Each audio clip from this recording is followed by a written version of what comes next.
Sí, para poder no pesar, o sea, no con este kilo.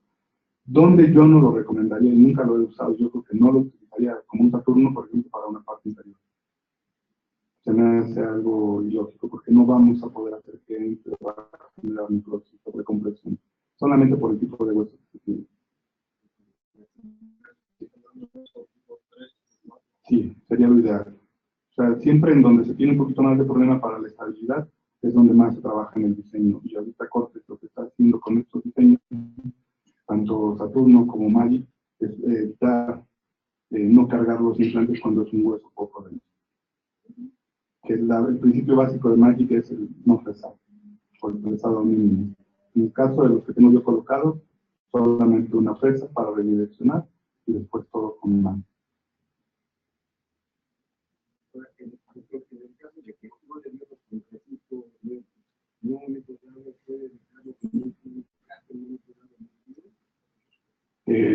No, no lo conectaría, lo dejaría, si no lo cargo es completo y lo dejo hasta el fondo, pero si no me da como 35, sería el máximo, no el mínimo.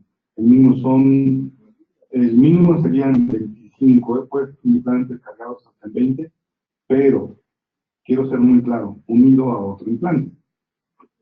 No siempre vamos a tener lo ideal en todos, pero si estoy poniendo 4, 5, 6, no pasa nada. Que es el principio básico de la carga inmediata. Lo que se hacía o lo que hacíamos hace más de 10 años, yo, de experiencia de más de 10 años haciendo carga inmediata, no importaba ni la conexión ni la forma, era unirlos todos. Y ese era el secreto para que pudieras tener éxito. Tenemos éxito hoy en carga inmediata con implantes unitarios por el diseño. Eso es lo que nos permite trabajar de esta forma. Yo recuerdo que al final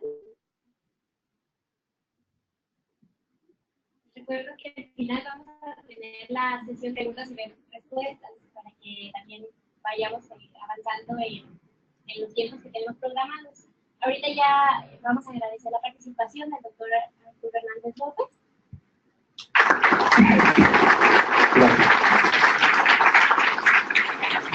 Nos acompaña también al final para la sesión de preguntas y respuestas. Ahorita los invitamos a que pasen al coffee break, galletas, y regresamos a las 11.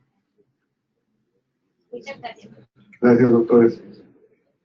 No se durmieron.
Porque yo voy nada más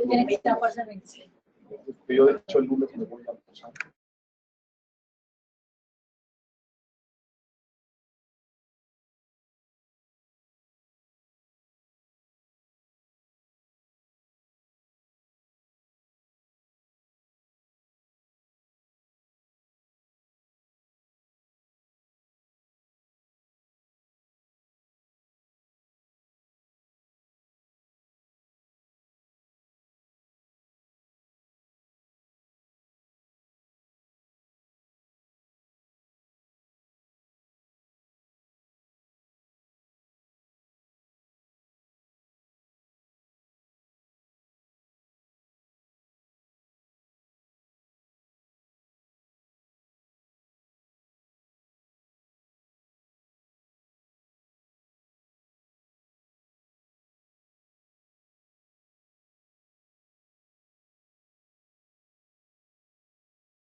Uno, dos, tres, prueba de audio, uno, dos, tres.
Muy buenos días, queridas y queridos idontonautas.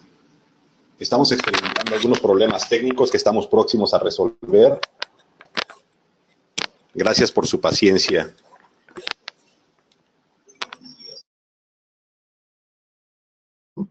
Ya va a salir próximamente la publicidad y tiene que ver con el Socket Shield, que es un tema que está bastante en boga hoy por hoy.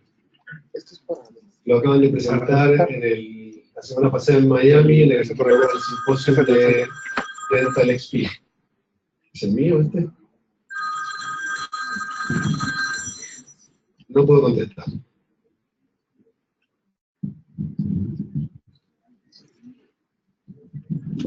¿Ya estamos?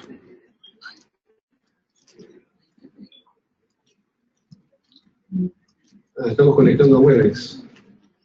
Sí. No sé, Webex.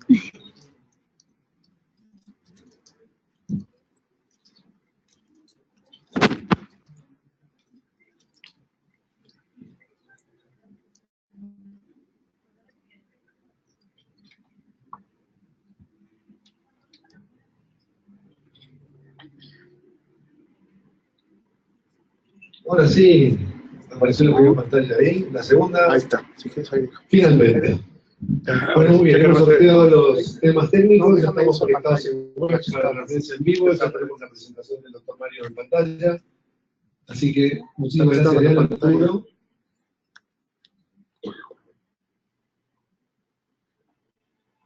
No, la que estaba. Ya no me deja.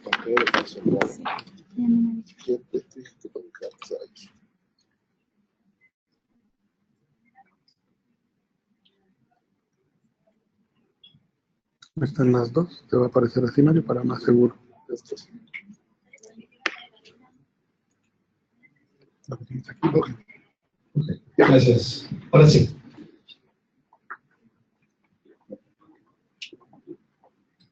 Bueno, bien, como les decía, el doctor es el coordinador de hace muchos años, incluso esta especialidad en implantología en la Universidad Autónoma de México, lo dejo con un gran amigo, el doctor Mario Rodríguez Careño.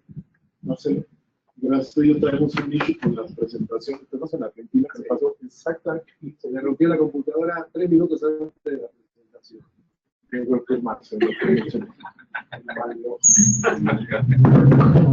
Sonido reactivado. Muy buenos días. Aclaré por la invitación. Bueno, pues el día de hoy me gustaría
Bueno, aquí el asunto es precisamente eso, ¿no? De que hay una serie de conceptos que manejábamos con este concepto que hace, pues ya voy para 30 años, hace muchos años.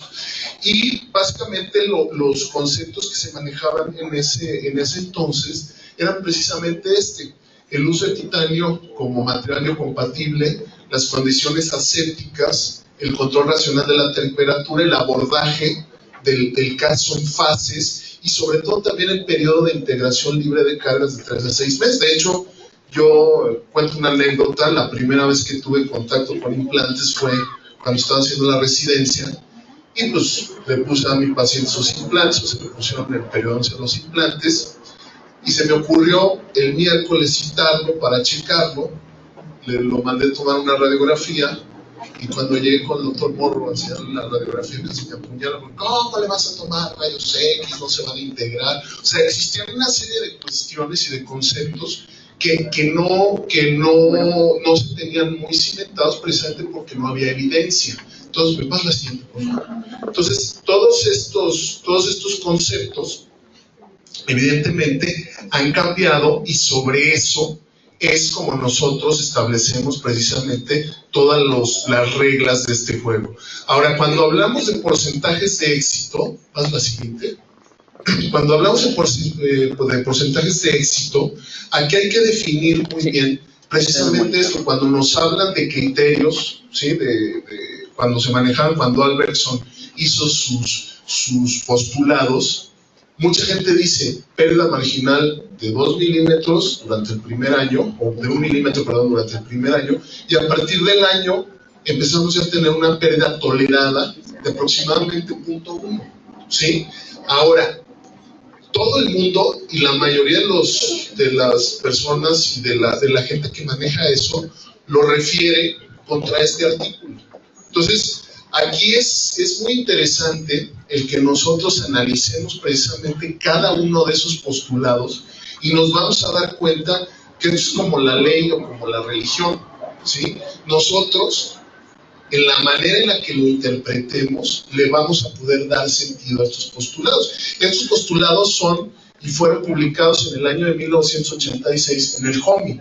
Si nosotros los analizamos y los desglosamos, pues nos vamos a dar cuenta de que son actuales y están todavía vigentes. Aquí en un momento dado dice que haya una pérdida marginal de 1 milímetro y una pérdida progresiva también.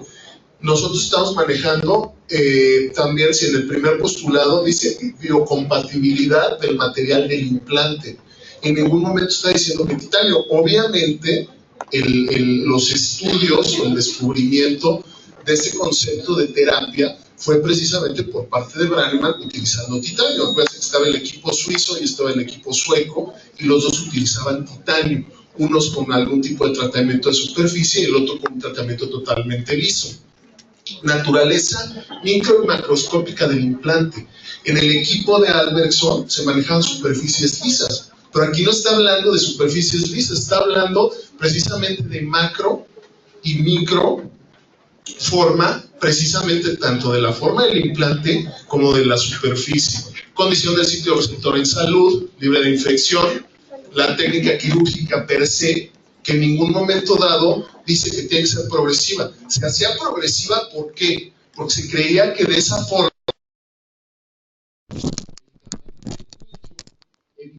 precisamente ese calentamiento del tejido óseo. De ahí viene el concepto de Magix. O sea, en ningún momento es o sea, metamos la primera fresa, la primera osteotomía y posteriormente colocamos el implante. ¿Por qué? Porque tenemos geometría. Entonces aquí el chiste no es el número de fresas ni el protocolo sí, pero aquí lo que realmente le da esa certeza en la preparación es precisamente el control de la temperatura. Y obviamente lo que es la fase de integración inalterable. En ningún momento dice que no lo carguemos. ¿Qué tenemos que hacer? Obtener esa estabilidad primaria para que posteriormente se lleve el proceso de desintegración y evitemos precisamente que se pierda hueso a ese nivel. Entonces, Y ya, obviamente, el último, que es el más importante, nosotros que somos rehabilitadores digamos, los cirujanos también, pues, se considera que la cuestión protésica es lo más importante. Entonces, en ese sentido, lo que nosotros tenemos que estar apuntados es precisamente al control racional de las cargas, ¿sí? Para que podamos tener un sistema que se pueda conservar y que pueda conservar la integridad de esa interfaz. Pasa la siguiente, por favor. Cuando digo por favor una vez y ya nada más tengo la siguiente.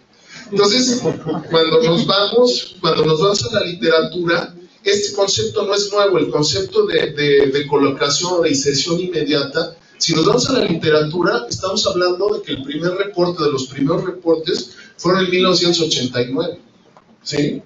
Hace casi 30 años, ¿sí? Y fue del azar. Ahora, para que se haya hecho ese reporte, pues obviamente es porque ya se tenía una casuística importante para poder hacer este reporte.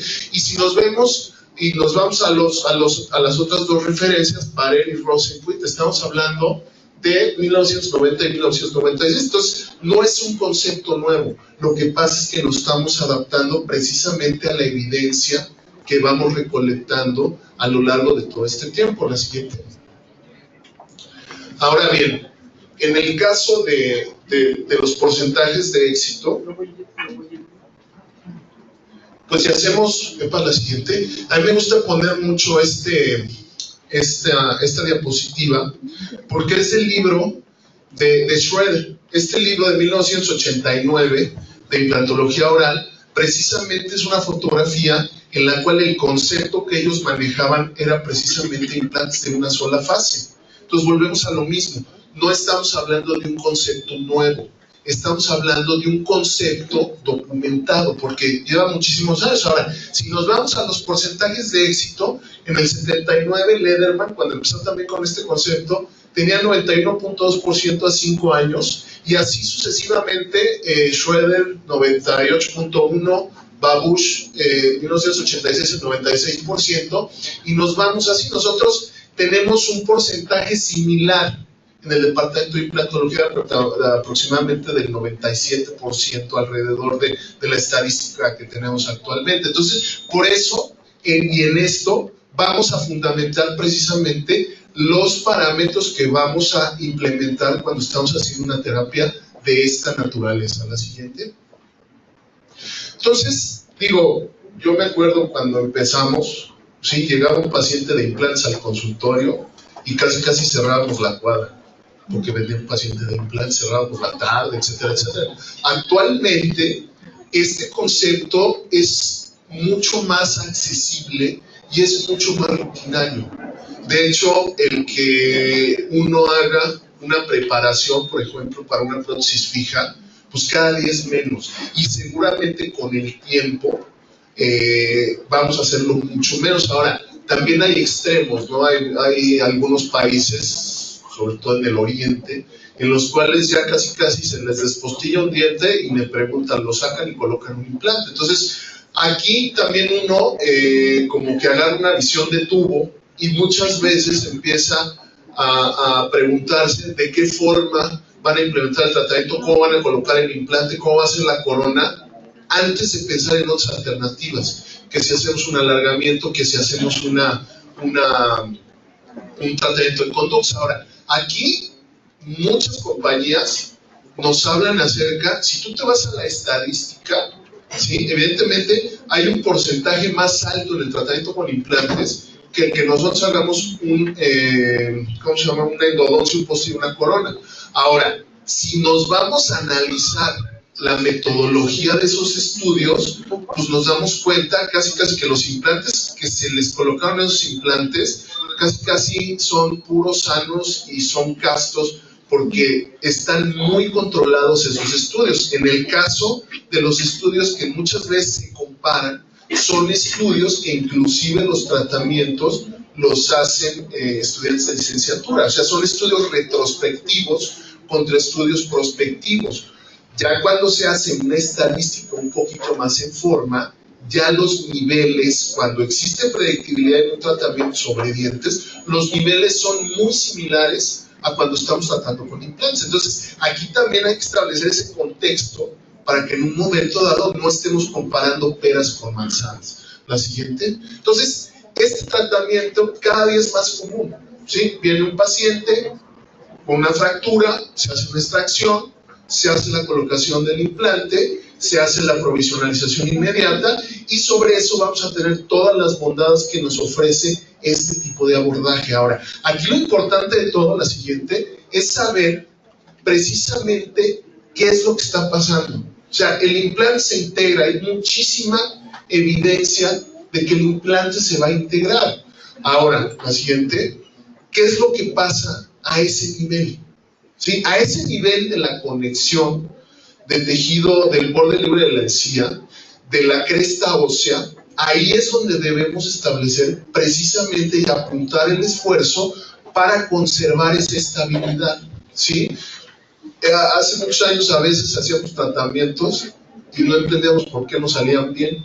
Dicen, no, pues te va todo dar, ¿por qué? Pues quién sabe, ¿sí? Actualmente el reto es saber qué es lo que estamos haciendo y precisamente cuando esos elementos se manejan adecuadamente, ya no nos estamos echando un volado. Ahora, no trabajamos ni con televisiones ni con radios de que si se descompone le quitamos el circuito y se lo cambiamos, ¿sí? Porque trabajamos con seres humanos, en los cuales los procesos fisiológicos, los procesos regenerativos varían sensiblemente de un paciente a otro, aunque tenemos un parámetro sobre el cual nos podemos centrar. Entonces, por eso es importante y apuntar a que nos tenemos que enfocar precisamente a ese nivel, sobre todo cuando estamos hablando de estética, ¿sí? Y aquí vienen una serie de conceptos que vamos a desglosar a lo largo de la presentación, que nos ayudan precisamente a comprender un poquito mejor lo que estamos haciendo. La siguiente. ¿Ya estuvo? ¿Eh? ¿Ya? A ver. ¿En el centro? Ay, qué bueno. Gracias. Ok, entonces, evidentemente, sí, lo que necesitamos es establecer la naturaleza del tejido, ¿sí? Y aquí, lo primero que tenemos que comprender es que un diente y un implante es diferente en muchos sentidos. La vascularidad, por ejemplo, que es la clave de que haya estabilidad en el tejido. O sea, las vías de vascularidad de un diente y de un implante son totalmente diferentes. Obviamente, el aporte que tiene un diente es mucho más rico que el aporte que tiene un implante. El tejido que se forma, el tejido que está conformado en una papila, que está junto a un implante, es un tejido mucho más fibroso, tiene más fibroblastos. Entonces, ¿qué quiere decir? Que es mucho más sensible a retraerse. Entonces, por eso es importante, por ejemplo, si nosotros aplicamos más presión o no aplicamos la presión adecuada, por la misma consistencia del tejido, en algunas ocasiones podemos llegar a sufrir algún tipo de retracción. Que en el centro.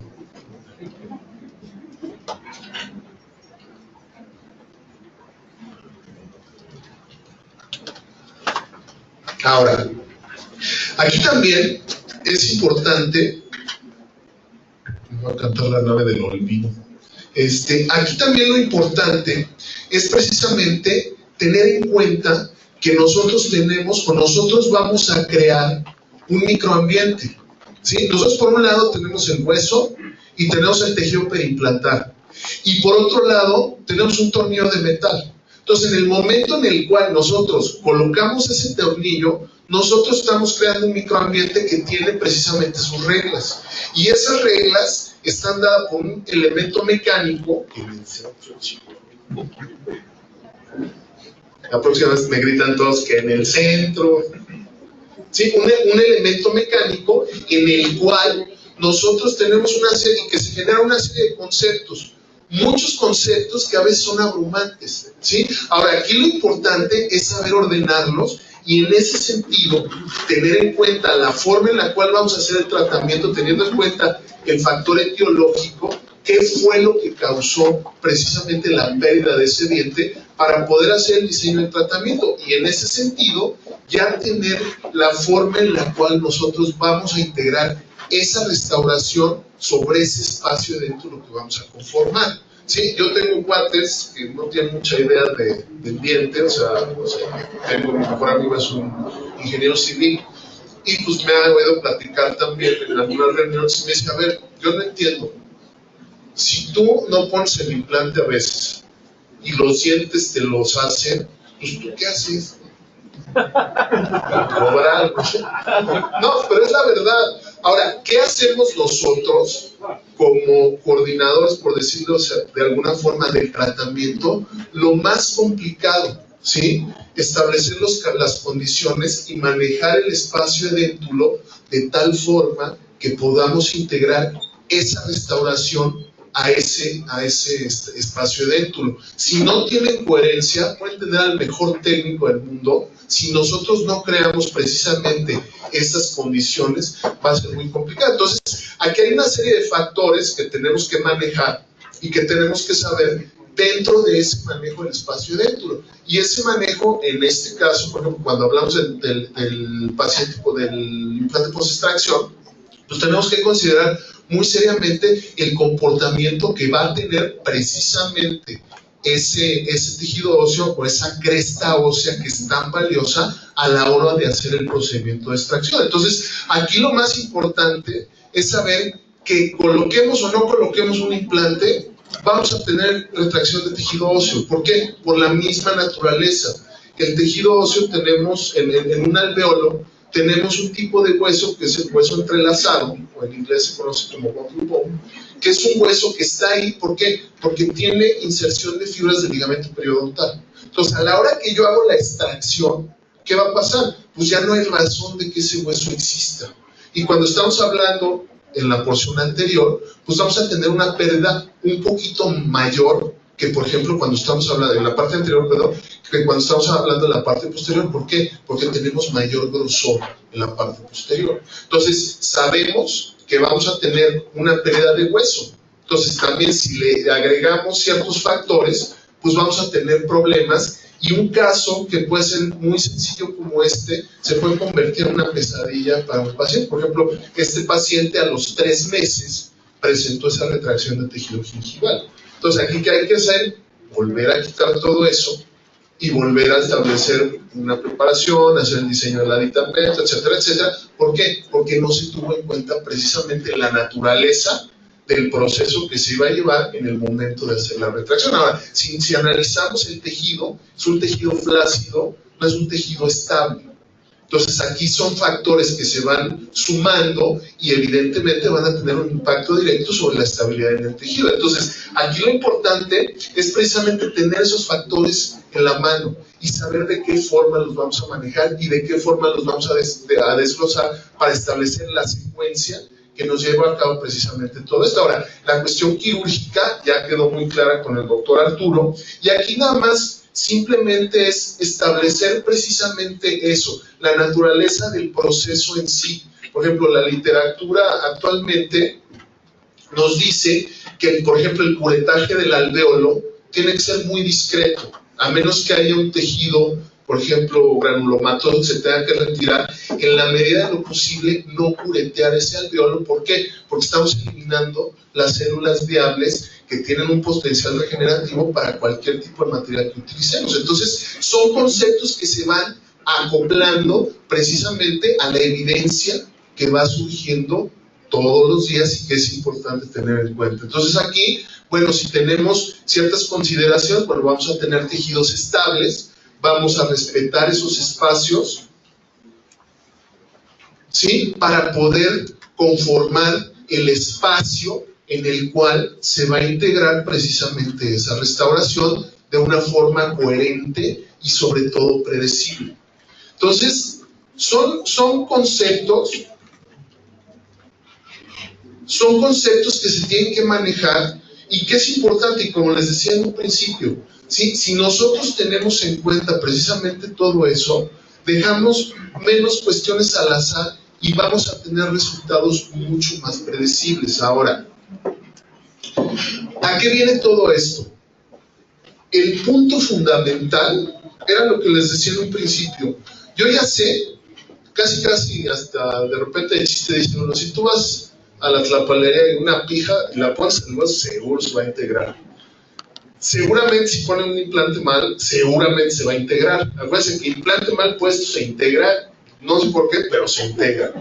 Y hay veces que cuidamos todos los detalles y se perdió el implante. ¿Por qué? No lo sé. Y otro que salió casi que se cayó el implante al piso, el perro lo chupó y todo, quedó chueco, y ese sí se integra. Entonces aquí lo importante, y era lo que les mencionaba, y es a lo que voy a ir un poquito más a fondo, es en las conexiones, ¿sí? La conexión es fundamental a la hora de hacer y de planear una prótesis. Yo, en lo personal, mucho tiempo, de hecho, yo me entrené con el uso de la conexión externa. Nosotros éramos incluso en un centro en esa época de Nobel Pharma, en el cual prácticamente todos los implantes que utilizábamos nosotros eran Nobel Pharma, y evidentemente la conexión que utilizábamos era el hexágono externo. Entonces, para mí el cambio fue un poquito complicado. Y fue un poquito complicado o un muchito. O sea, cambiar primero de externa a interna y luego de interna a cono fue un poquito complicado, ¿sí? Y es lo mismo, bueno, me imagino que si yo me meto ahorita a aprender a hablar alemán, pues me va a costar mucho retrabajo, pero si me llevo a mi hijo que tiene 12 años y lo meto en clase de alemán, seguramente va a ser mucho más sencillo. Entonces, ese cambio es un poquito complicado, pero también nos ayuda a comprender un poquito mejor las cosas. Por ejemplo, cuando estamos hablando de conexiones, esos tres factores son fundamentales, ¿sí? La posición de la plataforma, el tipo de conexión y en algunos casos, a características específicas, me refiero a tratamientos de superficies que en un momento dado se pueden implementar dentro de la superficie del implante. Entonces, todo eso nos va a nosotros, hasta cierto punto, a generar evidencia, o más bien nos va a generar un escenario predecible en el cual nosotros vamos a tratar. Pongo esta referencia porque aquí, por ejemplo, en este artículo, y por eso también es importante hablar acerca de la forma en la cual nosotros podemos enfocar las cosas y la interpretación que los hacemos. Y este artículo es muy interesante porque es los criterios de éxito en implantología, ¿sí? Es en el 2012. Y entonces es muy interesante, se hicieron cuatro grupos: prótesis fija, implantorretenida, sobredentadura, prótesis fija y diente único. Siempre cuando nosotros, o en todos los artículos que habíamos leído, ¿sí?, en ninguno de ellos se tomaba en cuenta la percepción que tiene el paciente, ¿sí? Entonces, por ejemplo, en el primer número, ¿sí?, en la primera estadística, se ve que cuando se toma un parámetro nada más, se tiene el 100% de porcentaje de éxito.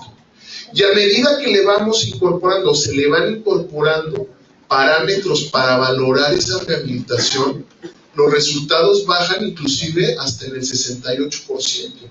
¿Por qué? Porque muchas veces no se le toma en cuenta al paciente. Ahora sí que hay veces que llega uno, y me han pasado con mis residentes, de que pone una prótesis hermosa, una barra de circonia con caracterización del tejido gingival preciosa, y se le enseña uno al paciente y ¿qué onda con esto? ¿Sí? ¿Por qué? Porque lo primero y lo más importante precisamente es tomar en cuenta la opinión que tiene el paciente para poder valorar de una forma objetiva el resultado que vamos a tener de la restauración, y eso habla mucho precisamente de los niveles de tejido gingival.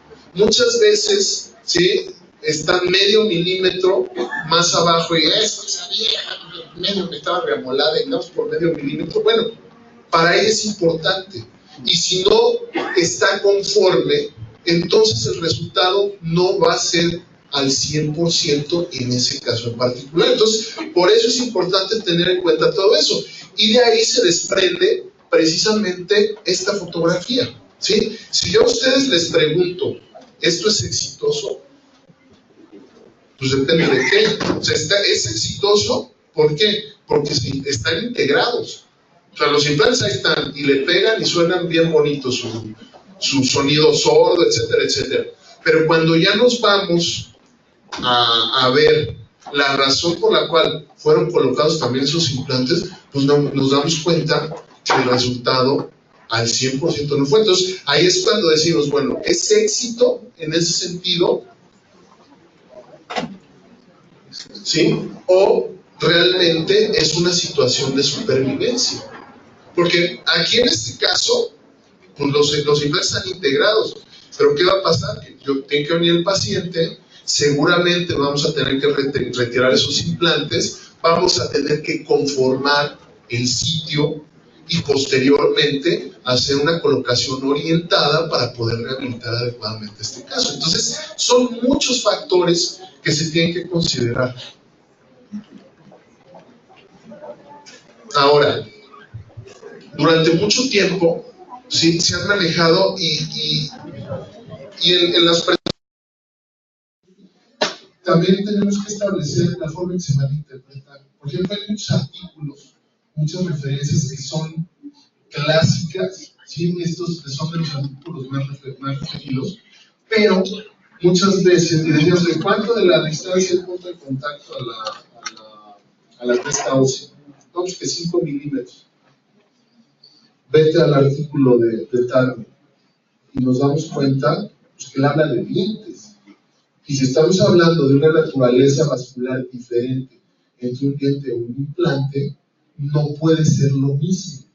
Entonces, aquí lo importante es precisamente valorar todo eso a la hora de hacer una colocación. Este paciente, si por ejemplo, se le atendió con prótesis cementada, hace como 6 años se colocó esta prótesis, ¿sí? El resultado fue este, y el paciente, bueno, a la hora de hacer las mediciones, los sondajes, pues nos damos cuenta que de acuerdo a la literatura, estamos en el parámetro de 2 a 3 milímetros de la distancia del punto de contacto a la cresta ósea, lo que nos va a dar soporte tejido gingival y sobre todo un llenado adecuado en la zona de las papilas. Hacemos el sondaje, hacemos radiográficamente y si ya nos vamos al tiempo, regresó la paciente, se le descementó y esto fue hace como 4 meses. Entonces, si nos vamos a los niveles de tejido óseo y sobre todo a los niveles de tejido gingival, pues existe una similitud y es muy gratificante el poder, después de mucho tiempo, poder observar un tejido en estas condiciones. ¿Por qué? Porque tenemos el espacio. Ahora, aquí evidentemente son muchos factores, entre ellos, por ejemplo, la cuestión de la conexión y sobre todo ¿cómo se llama? La posición de la plataforma. Por ejemplo, en este caso, sí, yo como les decía hace ratito que estaba medio divagando, yo en muchos casos todavía utilizo conexión externa. Utilizo sobre todo para prótesis fijas, completas, para sobredentadura. Ahora, cuando me voy a un sector anterior, sería muy necio de mi parte si yo siguiera utilizando conexión externa porque no es tan predecible. Pero lo que sí les puedo decir es que de acuerdo a la literatura también, tengo la certeza de que es una cuestión de posición precisamente de la plataforma. Este es el tratado convencional o el protocolo convencional cuando uno está trazando un hexágono externo, o era, ¿sí? Que esa avellanadora es una de las peores aberraciones que se ha creado en la implantología oral. ¿Por qué? Porque le estamos dando en la torre al tejido óseo, que finalmente ese tejido se va a perder, ¿sí? Entonces, el protocolo actual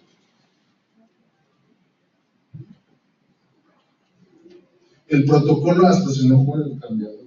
El protocolo actual es precisamente evitar ese tratamiento o ese fresado y dejar las plataformas por encima del tejido óseo, ¿sí? Y esto tiene una simple y sencilla lógica, ¿sí? Es una cuestión, ¿sí? Por ejemplo, en este caso, hexágono externo, 2 dientes juntos, 2 implantes juntos, que es también un reto y de conexión externa. Entonces aquí, ¿cómo compensamos? Este caso tiene muchos años, ¿Cómo se compensó? Dejando las plataformas supraóseas. Si vemos, en este caso, ¿sí? Vemos dónde está el nivel de hueso. ¿Sí? Ahora les repito, si ustedes me preguntan a mí cómo trataría este caso actualmente, pues no me la jugaba con hexágono externo. Más bien me iba a una conexión cónica en la cual es mucho más predecible por el tipo de, tanto de la posición que tiene el implante, como de la forma en la que se va a desarrollar el tejido a ese nivel. Entonces, ¿sí? Si nosotros vemos, lo importante de todo es precisamente la forma en la cual se va a adaptar ese tejido a la geometría que tiene precisamente esa conexión. ¿Sí? Nosotros ahí lo que necesitamos es soporte a nivel del borde libre de la encía. Entonces, si yo tengo, o sea, y es un error muy común y lo vamos a ver, ¿sí? El que tenga o prefiera metal a tener tejido, ya sea gingival o tejido óseo. Por ejemplo, a mí no me gusta para nada el uso de implantes anchos. Yo siempre me quedo con diámetros regulares, diámetros de 4, ya exagerando así, de 4.5, pero ya así exagerado.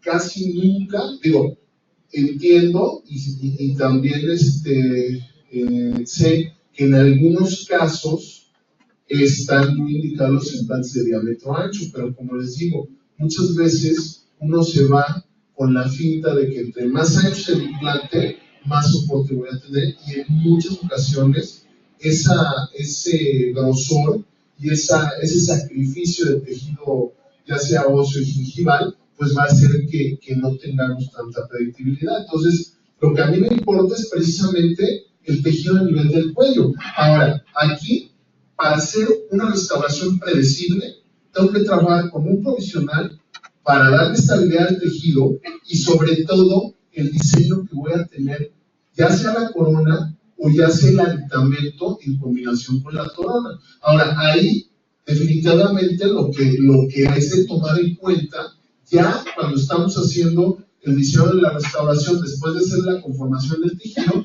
es precisamente tener en cuenta la forma en la cual vamos a modelar, que va a ser con el provisional, la conexión, y en base a esa conexión también vamos a determinar el tipo de pilar y sobre todo, y lo más importante, o un aspecto muy importante, es el material que vamos a utilizar. Entonces, en este caso, por ejemplo, se hace una planeación, un encerado, se hace lo que es la colocación de acuerdo a la restauración que estamos planeando, se hace la toma de impresión. En este caso se dejaron de una sola fase, fue post-extracción, pues se dejó de una sola fase, y luego empezamos con la fase de conformación del tejido. Esa conformación la vamos haciendo en base precisamente a la restauración que estuvimos planeando desde un principio. O sea, aquí se hace la planeación, se hace precisamente con las restauraciones provisionales, que, bueno, bien sabemos que actualmente ya con todos estos sistemas de CAD/CAM es mucho más sencillo, porque el mismo provisional nos ayuda a nosotros a que el paciente vea una réplica prácticamente igual de lo que va a aportar. Aquí también, precisamente, la óptica del paciente funciona muy bien, pues también para orientarnos en cuanto a color, etcétera, etcétera. Entonces, hacemos el modelado del tejido sobre donde vamos a integrar precisamente esas restauraciones. Entonces, si le contestamos a mi cuate, pues yo hago lo más complicado, que es precisamente eso, hacer la conformación para que coherentemente se integre esa restauración y sea prácticamente imperceptible para las personas o para la gente que no sabe o que no tiene conciencia precisamente de lo que es una restauración mental. Entonces, aquí se hace la conformación de ese tejido y ya nada más cuando el paciente está contento se hace la impresión, digamos, o el fresado más bien de todas estas restauraciones, y es una herramienta muy adecuada. Ahora, ¿Cuáles son los elementos claves, aparte de la cuestión quirúrgica? Primero, obviamente, la estabilidad que le vamos a dar al implante por medio de la geometría que ya me imagino que les habló el doctor Hernández, el protocolo regenerativo que vamos a utilizar y sobre todo la corona temporal que vamos a utilizar y que sirve primero como un tapón para el material de injerto y segundo como una guía para que el tejido gingival se vaya conformando y establezcamos precisamente esas características. Entonces aquí lo importante, por ejemplo en este caso, es ver de qué forma vamos a hacer la restauración. En este caso es un canino, hacemos la extracción, hacemos muy sencillo un provisional, sacamos una impresión con Transil, que es el material transparente del vinilpolcicloxano para hacer toda la cuestión de carillas, etcétera, de resino, provisionales también, de Ivoclar, y entonces colocamos la prótesis provisional, el aditamento provisional, perdón, sellamos con una gasa lo que es el surco para evitar que fluya el material, y posteriormente hacemos el inyectado del mismo, ¿sí? Dejamos que fluya, dejamos que salga ese material. Este es el telio también de Ivoclar. Dejamos que polimerice el material, que polimeriza muy rápido. Es muy práctico este enfoque, ¿sí? Retiramos lo que es la matriz. Y una vez que retiramos la matriz, bueno, ya estamos listos para poder trabajar con el provisional. Hacemos el recorte, etcétera, de toda esta restauración provisional. Y si ustedes se fijan, cómo bota el borde libre de la encía. O sea, a la hora, ¿por qué? Porque le estoy dando soporte. ¿Sí? Ahora, si nos vamos precisamente a ¿cómo se llama? A las fotografías, bueno, el provisional lo voy recortando de tal forma que me va a dar soporte a nivel del borde libre de la encía. ¿Sí? Aquí está la zona en la cual yo voy a tener esto. Ahora, un error muy común que tiene el técnico dental es precisamente el que yo, perdón, está medio chueco, el que yo genere perfiles que me van a colapsar el tejido gingival. O sea, yo tengo un tubo de tejido gingival insertado y si yo tengo un perfil así, ¿qué va a pasar? Que el tejido se va a retraer. Entonces, lo que yo quiero aquí es que se haga un cilindro, porque lo que me da el soporte es precisamente a ese nivel. Entonces aquí lo importante es poner provisional y tratando de conformar ese tejido de una forma que le dé soporte de tejido conectivo. Y es lo que a nivel de tejido gingival, perdón. Entonces la restauración final, ¿sí? Y también aquí tiene mucho en cuenta la posición que tiene la plataforma.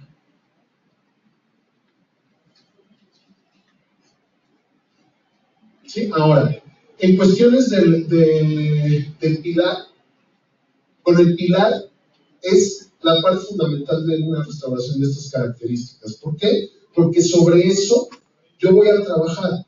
Y este caso es un caso muy viejo que siempre lo presento. ¿Por qué? Porque aquí se ve precisamente eso. Si yo a ustedes les pregunto, ¿qué le ven de raro esta restauración? Porque el color está bien, la textura está bien, pero ¿qué le ven de raro?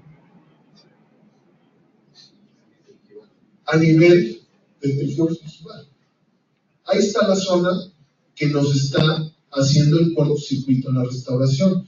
Y aquí no es magia ni nada, ni qué buenos somos. Simplemente quitamos la restauración, conformamos el tejido y solito el tejido adoptó su posición. Es lo que yo les decía. Si yo dejo una zona muy boluda de alguna forma, el tejido se va a colapsar.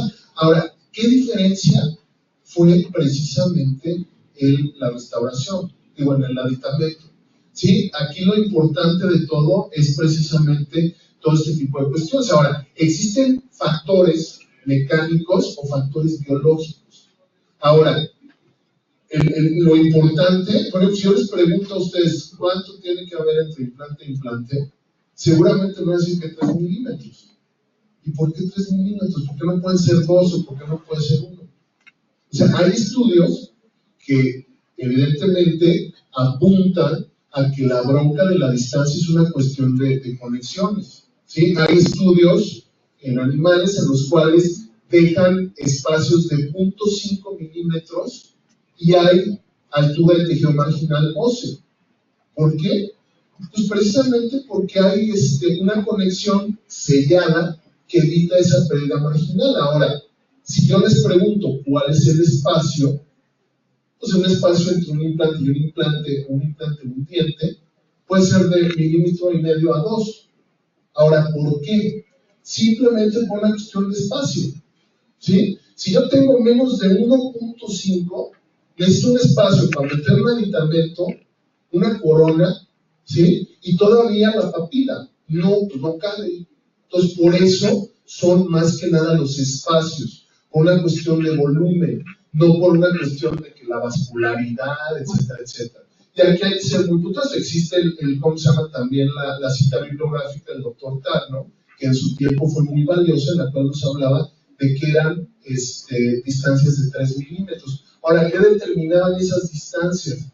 Precisamente la conexión, ¿sí? Si tenemos una conexión externa, evidentemente sí, ¿por qué? Por el desempeño que tiene dicha conexión con respecto a la filtración marginal y a la formación de precisamente todos estos espacios. Entonces, este caso es muy sencillo, es un caso que prácticamente es de rutina y en el cual aquí hay 2 puntos fundamentales. Primero, lo que es la altura del pilar, bueno, se hace la extracción, se hace la primera fresa,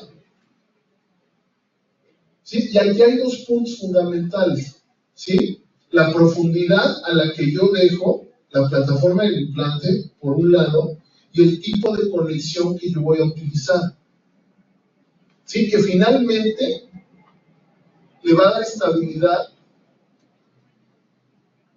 y por una simple razón, por un establecimiento de grosor biológico, ¿sí? Por eso es que la cuestión de la pérdida marginal ósea también, aparte de la conexión, es en la posición donde ustedes dejan su plataforma.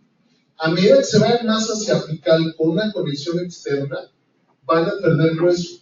Si ustedes utilizan una conexión externa, y les repito, yo la uso, por ejemplo, para pacientes para sobredentadura, para pacientes con híbrida, y me funciona muy bien. ¿Por qué? Porque dejo la cabeza de la plataforma, la dejo supragingival.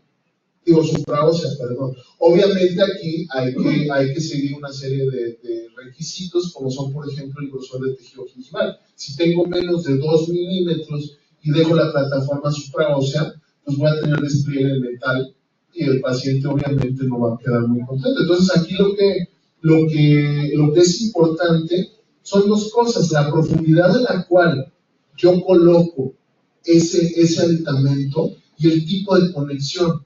¿Sí? Aquí lo que buscamos, lo que les mencionaba, es una zona de soporte, ¿sí? Una zona de transición en esta parte de ahí y una zona de modelado. La zona de modelado es esta, ¿sí? O sea, lo que es el borde libre de la encía, eso es lo más importante. En la forma en la cual se relacione ese borde libre es en la forma en que va a desplegar y se va a integrar adecuadamente la restauración. Entonces, si yo hablo precisamente de todas estas cuestiones, entonces aquí se hace la toma de impresión para hacer el soporte también del tejido que ya manejé. Aquí tenemos la zona de soporte, esa zona de transición, y ya en el modelo tenemos esa zona sobre la cual vamos a trabajar. Ahora, aquí también lo importante es precisamente entender o que el técnico entienda lo que yo le estoy mandando. ¿Sí? El técnico, cuando ustedes le mandan algo, él ve eso. Pero ustedes tienen que ver esto, ¿sí? El soporte de tejido conectivo en la base y la formación de ese tejido epitelial que va a formar parte del surco y del borde libre del encía. Entonces, lo que ustedes ven es lo del lado izquierdo y es sobre lo que tienen que trabajar. El técnico ve lo del lado derecho. Él nada más ve metal y digo, hay técnicos que entienden muchísimo de todo esto, pero la mayoría es que ese enfoque se lo tenemos nosotros que transmitir, ¿sí? Y por eso es importante transmitírselo de una forma en la cual sea sencillo para él. A mí cuando, por ejemplo, me han pasado con mis residentes o inclusive en el consultorio, llegan a rehabilitación, las checa, no, oiga, fíjense que no bajó, por ejemplo, una híbrida. ¿Está bajando en el modelo? Sí. ¿Tienes facilidad en el modelo? Sí. Entonces no es culpa del técnico. Es culpa tuya porque no se tomó adecuadamente la impresión. Pero los técnicos no son malos, ¿sí? Los técnicos siguen sus conceptos y siguen y le dan forma a las restauraciones de acuerdo a lo que nosotros les enviamos. Sí, y hay muchos conceptos, ¿no? Porque digo, son conceptos que podrían tardar horas hablando. Por ejemplo, el concepto que existe de un aditamento en un solo tiempo, del doctor Regili, en el que él habla acerca de colocar el aditamento, por ejemplo, en el proceso post-extracción, y ya no moverle, inclusive tratando el implante como una prótesis convencional. ¿Qué quiere decir? Tomándole su impresión con un retractor, etcétera, etcétera.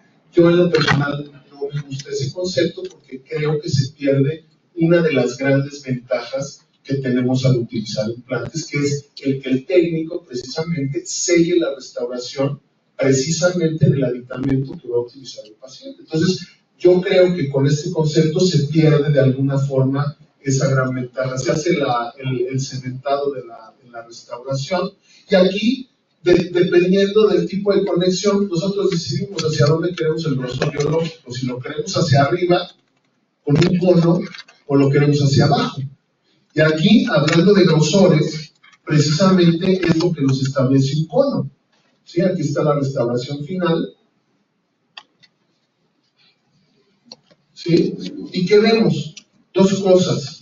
Un cono, hueso a nivel de la plataforma. ¿Y por qué hay hueso? Porque hay altura, porque hay grosor biológico. ¿Sí? ¿Qué pasa si yo no hago un alargamiento de corona y coloco una restauración sin ese espacio biológico? Se va a perder el hueso y solito se va a establecer ese grosor. Entonces, en la cuestión de los implantes es exactamente lo mismo y sobre todo cuando ya manejamos en las conexiones tolerancias de un micrón. ¿Sí? Aquí, y es muy sencillo, ¿cómo se llama? La conexión se va a comportar como una fractura. ¿Qué elemento de diagnóstico es muy valioso para determinar una fractura? El sondeo. Si tengo una fractura, ¿qué va a pasar con la sonda? Que se va a ir, ¿sí? ¿Por qué? Porque hay bacterias, etcétera, etcétera. Entonces hay una conexión, por ejemplo, externa, que se abre, se comporta como una fractura. No es un monobloque como un diente. Y por eso es que tenemos que jugar precisamente tanto con la altura como con la conexión. ¿Sí? Entonces, la conexión definitivamente tiene que tener una estabilidad. El torque realmente pasa a segundo plano cuando estamos hablando de conos. En algunos sistemas, el tornillo casi es decorativo. ¿Sí? Inclusive hay sistemas que ni siquiera manejan tornillos. ¿Por qué? Por las características de ajuste que tiene un cono. ¿Sí? Entonces, aquí en ese sentido, hay que manejarlo y también hay que establecer muchos conceptos. O sea, la fuerza oclusal nosotros la desestimamos muchísimo. Y precisamente ayer con mis alumnos discutía eso porque me tocó exponerles un caso de rehabilitaciones complejas y el simple hecho de tratar a un paciente, por ejemplo, con una prótesis completa sobre implantes, sea muy sencillo o sea muy complicado, el hecho nada más de colocar implantes nos pone en un escenario de parafunción. ¿Por qué? Porque no hay propiocepción. Entonces, ya de entrada, tenemos un caso complejo. ¿Por qué? Porque no contamos con ese ligamento periodontal que es un fusible, ¿sí? Yo, por ejemplo, también hablando de conexiones, me dicen, es que la gran desventaja de los hexágonos, por ejemplo, es que ¿cómo se llama? No se afloja, o se afloja la restauración. Cuando una restauración se afloja, es por dos cosas.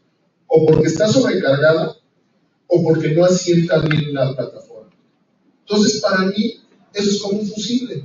Si yo tengo una televisión y le cae un rayo a la televisión y no tiene fusible, ¿qué va a pasar? Se truena la tele. Bueno, aquí es lo mismo y es algo muy similar. Con un cono, la pérdida ósea, las bolsitas y todo eso que se forman por la pérdida marginal, es muy raro que duela.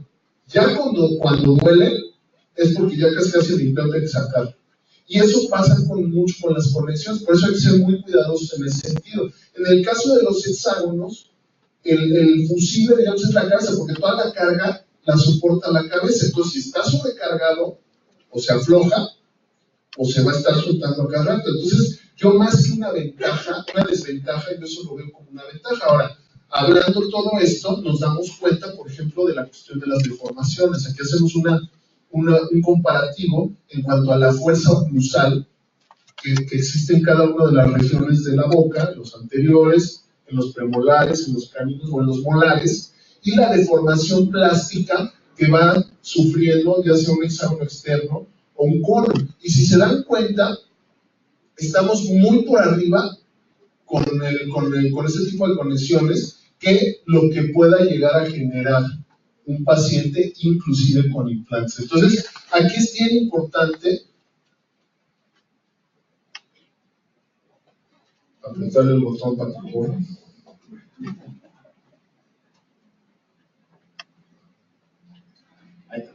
Sí, la forma en la cual yo voy ¿cómo se llama? A diseñar y el tipo de material que voy a utilizar precisamente teniendo esto en cuenta.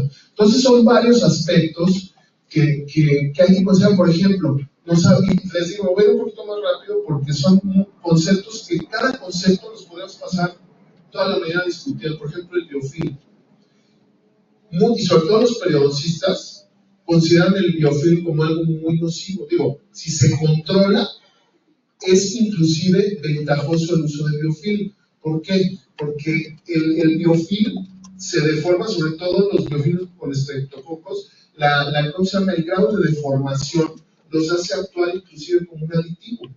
Es como un aceite para el motor, ¿sí? El desempeño de partes metálicas genera un desgaste, ¿sí? ¿Por qué se desvelan los coches? Porque no tienen aceite. Entonces, en muchas ocasiones, esos biofilms sirven precisamente como un aditivo. Entonces, hay que verle, ahora sí que hay que verle las cosas buenas a la vida. Los materiales también, el uso de metal o circonia.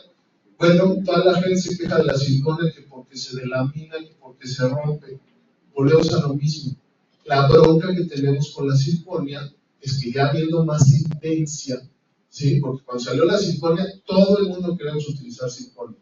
Ya hay más evidencia, ya se maneja de una mejor forma por parte tanto de nosotros como de los técnicos dentales, y por eso es que ya los porcentajes de delaminado o de fractura se han reducido dramáticamente. Entonces, en el caso del material digamos, de soporte para la restauración, podemos hablar de circonia. Ahora, en el caso de los aditamentos, ¿sí? De acuerdo a la literatura, está mucho más indicado el uso de asentamientos metálicos combinado con faldones de circonia. Y aquí una cosa, un aspecto que es muy común, que es el desgaste que tenemos de la circonia contra la conexión del implante. Nosotros sabemos que la circonia es un material muy duro y hace que se desgaste precisamente la plataforma del implante. Si lo comparamos, el desgaste que sufre la base de metal contra una base de circonia, son dramáticas las diferencias. Aquí lo hemos reportado en este paper, en el cual estamos hablando de punto 2 contra, de 10.2, sí, contra punto 7. Entonces, aquí es bien importante tener eso en cuenta. También en este artículo de la Academia Americana de Cirugía Ortopédica, también, por ejemplo, habla de que ese debris que se forma por el desgaste precisamente del metal, precisamente ocasiona respuestas biológicas no muy favorables, que se pueden ver reflejadas en nuestro caso en algún tipo de retracción, etcétera, etcétera, de tejido gingival. Entonces son aspectos que se tienen que tomar en cuenta precisamente a la hora de cambiar la diapositiva.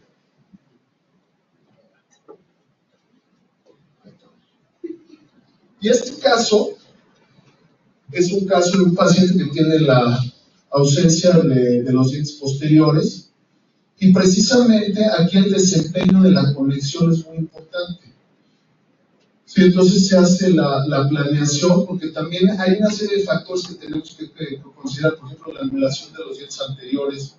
Eso, dependiendo de esa angulación por una cuestión de palanca, vamos a tener en algún momento dado mayor carga en la parte posterior. Entonces, por eso es importante determinar todo este tipo de cuestiones y evaluar precisamente el desempeño de todas las conexiones que vamos a utilizar.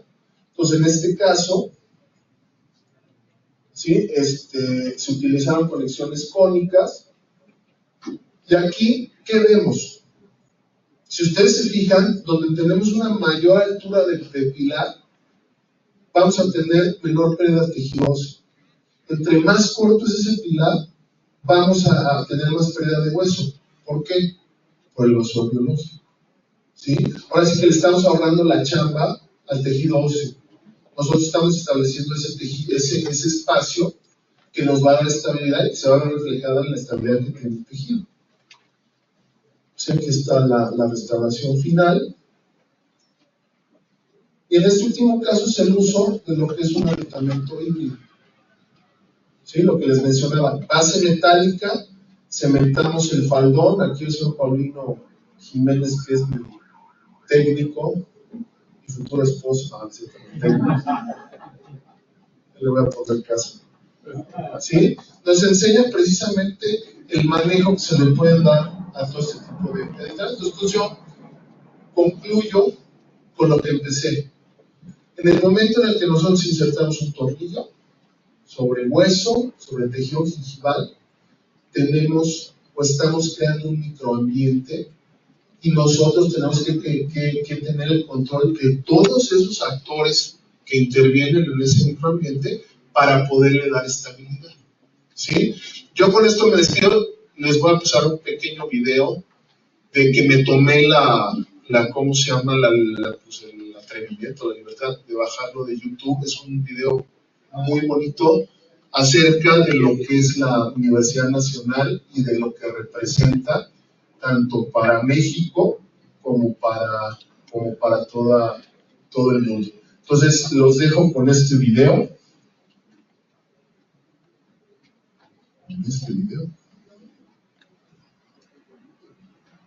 Con este video. Ahí está. ¿Se puede subir? ¿Se le puede subir al video? En su comentario.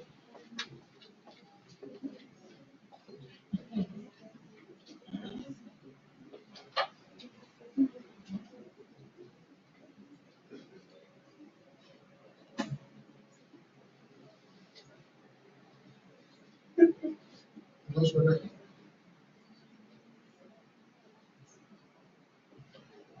Bueno, pues el chiste es que lo vean en YouTube, porque si no tiene música, pues no vale la pena.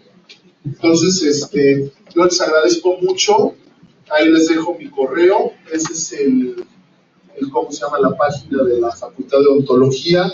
Si están interesados en cualquier tipo de información acerca de diplomados, de programas de especialidad, pues aquí tienen toda la información. La facultad cuenta con un programa muy ambicioso de diplomados, de implantología, de cirugía, de prótesis, de endodoncia, de periodos. O sea, hay una serie de recursos en cuanto a educación continua que los invito a que lo que lo estudien y en un momento dado pues valoren la posibilidad de tomar un curso o de hacer un diplomado.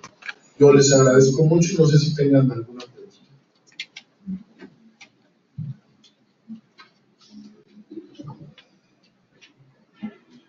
¿Qué me pasó? Me torcí la espalda.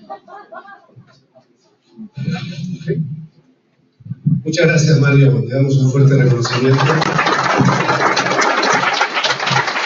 Aquí viene el doctor Arturo Hernández López. Vamos a pedirle que pase aquí adelante también. Doctor Arturo, por favor. Por aquí, por favor.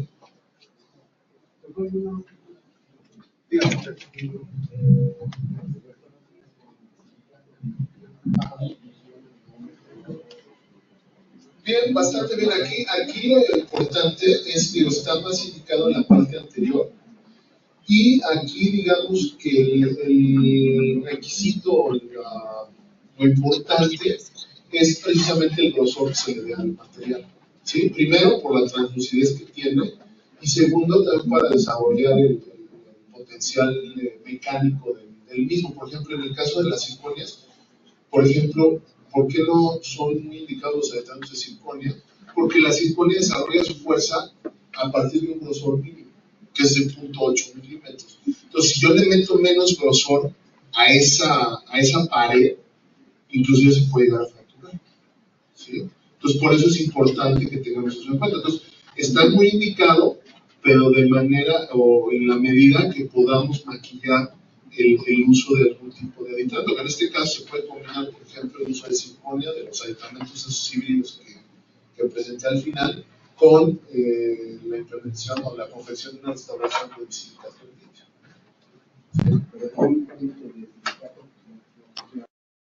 Yo he usado, pero cuando tengo, le puedo dar, o el técnico más bien, le puede dar grosor a la restauración, sí se puede utilizar sin ningún problema.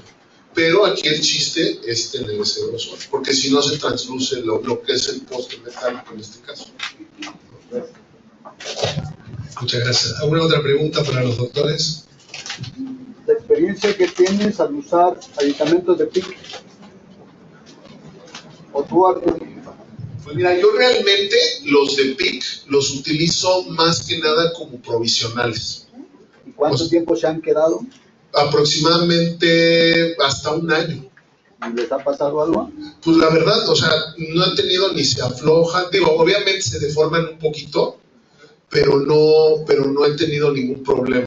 Ahora, viene empujando mucho el, de hecho ya mis residentes, oiga, es que vamos a hacer una estructura. Yo todavía como que me da un poquito de frío, pero en lo que yo lo he utilizado en aditamentos provisionales y todo, la verdad es que no he tenido, y lo encuentro muy práctico, más que el metal, porque no tienes la bronca esa de que lo tienes que opacar, etcétera, etcétera. Funciona bastante bien, Carlos. Sí tiene el defecto de que si no metes bien la conexión, se llega a tomar un poco. Con fuerza excesiva también llega a tener algo de deformación, pero es mucho más elástico. Y el que tengo yo ahorita colocado de 6 meses está en perfectas condiciones. Un poquito caro, pero funciona bastante bien. Marcelo, ¿quién es? ¿Hay más preguntas, doctores? Vamos a pedirle a una visita que tenemos el día de hoy, esta mañana, que nos acompañó desde República Dominicana, el doctor Armando Enríquez, por favor, aquí adelante. Él es el titular de Córtex de República Dominicana, viene muy caribeño, viene con mucha salsa y con mucho swing. Le vamos a pedir al doctor que les haga entrega del reconocimiento a los ponentes de esta mañana, por favor. El primero es para el doctor Arturo Hernández López.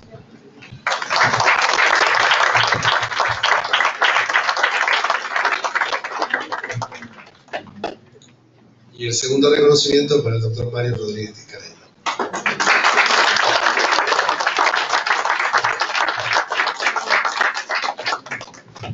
Mario,